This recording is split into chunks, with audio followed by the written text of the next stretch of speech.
Imagine waking up tomorrow and your heater doesn't work. There's no thermostat to tap, no fleece blanket, no radiator ticking in the corner, no hot shower, no coffee machine, no delivery driver bringing something warm to your door. There's just you, a thin layer of skin, and a cold so deep it can crawl into your shelter while you sleep, and quietly stop your heart before you ever open your eyes. Now imagine that isn't a bad week. That isn't a storm that passes. That's every winter, for 200,000 years straight. That was the reality for our ancient ancestors, and the genuinely insane part is, they won. Every single one of them survived long enough to pass life down the line, which is the only reason you're sitting here, warm, complaining about nothing. We're talking about a period stretching back roughly 300,000 years, the era of anatomically modern Homo sapiens, but also our tougher, older cousins, the Neanderthals, who were fighting Ice Age winters long before we ever showed up. And if you think a rough winter in Scandinavia or Canada is brutal, you have absolutely no idea what these people were walking through. During the last glacial maximum, around 20,000 years ago, global temperatures were only about 6 degrees Celsius colder than today. 6 degrees sounds like nothing. It's the difference between reaching for a jacket and not. But that 6 degrees is the difference between London being a city and London being buried under a kilometer of solid ice. Massive ice sheets swallowed huge stretches of North America, Europe, and Asia. And the land where humans actually lived, just past the edge of the ice, could hit temperatures that would kill a modern person, with all our gear, all our technology, in under a week. And here's the part that makes it worse. This soft, hairless, warm-weather animal, an ape that evolved under the African sun, with no fur, no fat layer, no claws, no way to hibernate. This was the creature that had to survive it. On paper, we should have been one of the very first things to freeze to death when the world turned to ice. So how did they do it? How did the least equipped animal on that frozen landscape become the one that walked out the other side? That's the story I want to show you, because it might be the greatest survival story we've ever had, and almost nobody knows how close we came to not making it at all. But first, you need to understand just how alien this world really was. Sea levels back then were about 120 meters lower than today because so much of the planet's water was locked up in ice. Land that's now underwater was dry and walkable. Britain was physically attached to mainland Europe. A vast, now drowned plain called Beringia connected Siberia to Alaska. The map of the world was unrecognizable, and ancient humans were walking across entire landscapes that are now at the bottom of the ocean. And that landscape was crawling with life. Woolly mammoths, cave bears, woolly rhinos, cave lions bigger than modern African lions, Irish elk with antlers spanning nearly 4 meters. These animals weren't scenery, and they were, at the exact same time, the deadliest threat these people faced, and the single most important resource keeping them alive. Hold on to that. It matters later. There was never one clever trick that saved us. It was a whole stack of them, and each one solved a specific problem that would otherwise have killed them. Here's how they actually pulled it off. It started with fire. Nothing else works without it. So that's where every winter began. Humans have been controlling fire for somewhere between 400,000 and 1,000,000 years, depending on which site you trust and how generous you're feeling with the evidence. Wonderwork Cave in South Africa shows traces of controlled fire going back roughly 1,000,000 years. By the time real Ice Age winters became a serious challenge, fire wasn't some exciting new invention. It was ancient, deeply understood, and central to everything. But people badly underestimate what fire actually did. It wasn't just warmth. It was a complete survival system doing about 15 jobs at once. It cooked food, which made calories dramatically more available to the body. You extract far more usable energy from cooked food than from raw. Evolutionary biologist Richard Wrangham has argued, convincingly, that cooking is literally what allowed the human brain to grow as large as it did. We traded gut tissue for brain tissue, because fire did the digestive work our stomachs no longer had to. Fire didn't just keep us warm, fire made us smarter. Think about that next time you're standing in front of your oven. Fire also kept predators away through the long, dangerous nights. If you're sleeping in an Ice Age landscape worried about a cave lion, a 300-kilogram animal with zero reason to fear you personally, a roaring fire is the most reliable bodyguard you've got. Predators genuinely don't like fire. They back off. You sleep, you live to see morning. On top of that, fire-hardened wooden spear tips into real weapons. It gave light through winters, where darkness lasted 16 hours a day, which meant gathering, storytelling, and passing knowledge on. It dried soaked clothing, which in freezing conditions is the line between comfort and death. And when archaeologists dug up Ice Age fire pits in Ukraine expecting crude little fires, they instead found carefully engineered hearths, one of which had burned at over 600 degrees Celsius. When wood ran low out on the open plains, these people burned fat and bone instead. Losing your fire in a blizzard with no way to relight it could be a death sentence, which means the firekeeper, the person whose whole job was maintaining the flame, may have been one of the most important people in the group. Not the strongest hunter, not the best warrior, the one who kept the fire alive. Then they learned to carry warmth with them, because fire has one fatal flaw: step away from it, and the cold is instantly back on your skin. So humans did something no other animal on Earth could do. They took the warmth off other animals and wore it themselves. We are, biologically, naked apes. Almost no body hair compared to other primates. In sub-zero cold without insulation, an unclothed human loses heat faster than they can produce it, and dies of hypothermia within hours. The only reason we aren't a footnote in the fossil record, some other furrier species story, is clothing.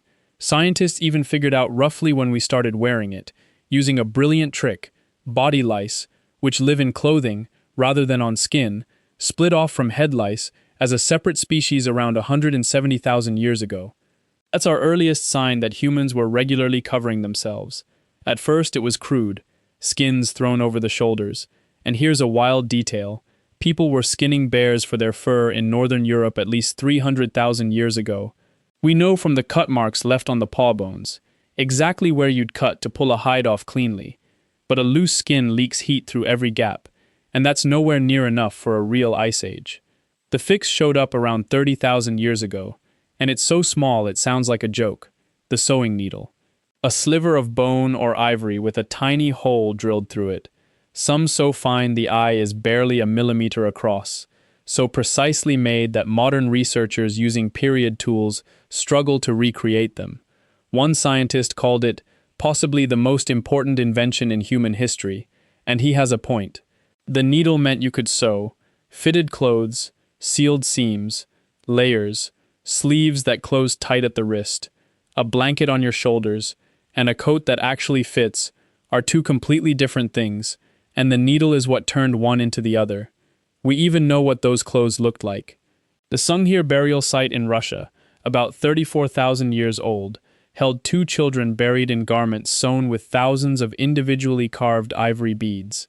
Reconstructing those clothes revealed a layered system: a snug inner layer for moisture, a middle insulating layer, and a tough outer hide layer for wind and water.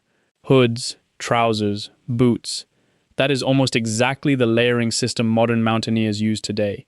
They arrived at it 34,000 years ago through pure trial and error. The ones who got it wrong died. The ones who got it right passed the knowledge on. And the hides themselves were softened through brain tanning, a labor-intensive method using the animal's own brain tissue to preserve the leather. Every animal killed gave not just food, but clothing, boots, blankets, tent covers, and bags. The animal was used completely. Nothing was wasted, because nothing could afford to be. When there was no cave, they built. Everyone pictures cavemen huddled in a convenient hole in a hillside. The truth is far more impressive. Yes, caves were used, and they were excellent. A deep cave holds a steady 10 to 13 degrees Celsius year-round, and blocks the killing wind, which in extreme cold is nearly as dangerous as the temperature itself. But caves weren't always where people needed to be, and out on the open plains of what's now Ukraine and Russia, there were no caves and almost no timber. So they used the one material lying around everywhere: mammoth bones. At a site called Mezhirich, archaeologists found round houses built almost entirely from mammoth bones and tusks. Skulls and heavy leg bones formed the foundation. Ribs and curved tusks arched up to make the frame. Some structures used the remains of over 150 individual mammoths, the frames packed with hides, moss, and earth. Think about what that required. No hardware store, no timber, No nails, no concrete, nothing. Just an enormous dead mammoth, stone and bone tools, and enough collective intelligence to work out that if you brace the curved bones like this and lash the tusks together overhead as a ridge beam, you get something that stays upright and keeps the wind out. That is architecture. Prehistoric, bone-based architecture. But architecture nonetheless. And inside these structures, archaeologists found hearths, decorated objects, and food processing. These weren't panic shelters, they were homes, reused for hundreds of years, places where people cooked, made tools, raised children, and waited out the long northern winters together. And the design was smarter than you'd guess. Many winter shelters had a cold trap doorway, with the entrance dug lower than the sleeping area.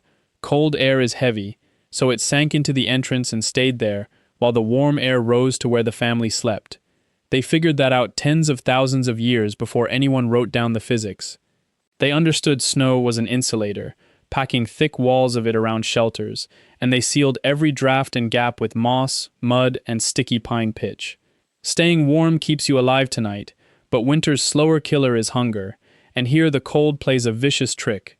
Just holding your core temperature up can raise your metabolism by 50% or more. Add hunting, building, and hauling firewood on top, and the calorie demand becomes staggering. If you weren't eating enough in an Ice Age winter, you didn't just feel tired and take a nap. You went hypothermic. Your thinking slowed, your coordination failed, and you died, often fast. The math of winter survival was merciless. This is why fat, not protein, was the supreme currency of Ice Age nutrition. Fat is the most calorie-dense fuel there is, more than double the energy of protein or carbohydrate per gram, and it's exactly what the body burns for heat. And this is why the mammoth mattered so much. A mature woolly mammoth could weigh up to 6 tons, much of it fat, and a single animal could yield somewhere near 500,000 calories, enough to sustain a group of 25 people for weeks. But hunting one was no small thing. This was an animal 6 times heavier than a car, with tusks that could impale a person and the intelligence to defend itself, so they didn't fight fair. They drove animals into boggy ground where they got stuck, ambushed them at river crossings, and used fire and noise to steer panicked herds toward prepared kill sites.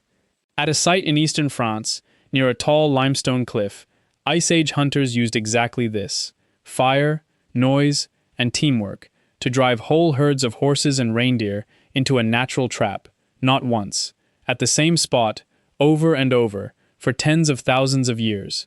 The planning and coordination that took is an extraordinary level of cognitive and social organization, and then you had to store it. 500,000 calories of meat with no refrigerator, so they used the fact that the world itself was a refrigerator. Permafrost, permanently frozen ground, was everywhere across Ice Age Eurasia, so they dug food caches straight into it. A deliberate, sophisticated preservation strategy found at multiple sites. For everything else, they dried meat thin over fires or in the cold, dry air. They rendered fat and stored it in bladders and stomach linings. There's even evidence they weighed down mammoth meat and sank it in cold ponds to keep it fresh, and they appear to have made something close to pemmican, dried, pulverized meat mixed with fat and berries, calorie-dense and good for months. The autumn before winter wasn't rest. It was frantic, organized, large-scale preparation. The whole community pointed at one goal, and the storage pits often held far more than the group needed right then. Deliberate over-preparation, a buffer against the worst case. That's not instinct. That's rational planning under uncertainty. That's humans thinking ahead. And here's what's easy to miss. They expected winter. Their entire year was built around getting ready for it.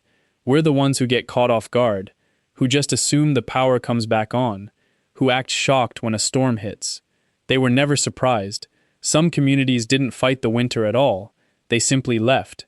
Reindeer, bison, and salmon all move on brutal seasonal schedules, and the humans who depended on them followed. In Upper Paleolithic Europe, many groups summered in the uplands and moved into sheltered river valleys for winter, where the wind was blocked, water still ran, and game gathered too. And this wasn't random wandering. Specific types of stone were carried hundreds of kilometers along fixed routes. These people held mental maps of enormous landscapes. They knew the paths, the timing, and exactly what to carry. This was strategy, passed down over generations. But no one survived any of this alone.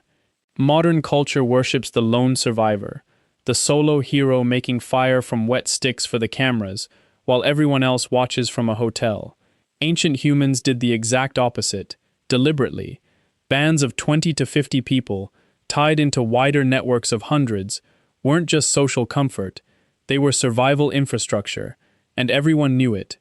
In winter you needed specialists, the person who could butcher an animal for maximum yield, down to the marrow and fat most people overlook, the one who knew where roots survived under a meter of snow, the elder who remembered the terrible winter 15 years ago, and which valley still held dear when everywhere else was empty.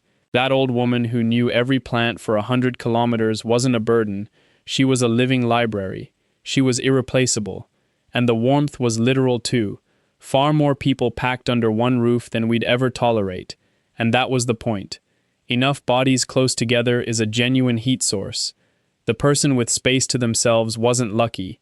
They were exposed. It was usually those living alone, especially the old, who died first in a hard cold snap, because there was no one beside them to share the heat. Now this life was never gentle. When the food ran out completely, there is hard evidence that some ancient humans turned to cannibalism to survive. And there's a stranger possibility still.